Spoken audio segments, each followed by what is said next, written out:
নমস্কার। একটা প্রচলিত কথা আছে, সেই কথা আপনারা সকলে জানেন।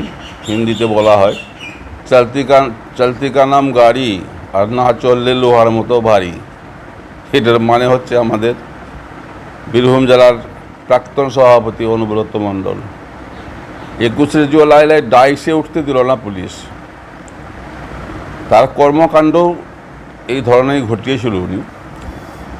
তবে তিনি যে দিদির কাছে এবার এইভাবে ব্যবহার পাবেন এটা ভাবতে পারেননি, তাই তিনি 21শে জুলাইয়ে ছিলেন না। এখন তার পরবর্তী কী করেন জানি না, কী করবে না কী করবে জানি না। অনেক গুড় বাতাসা, অনেক ঢোল বাজিয়েছে, অনেকই করেছে।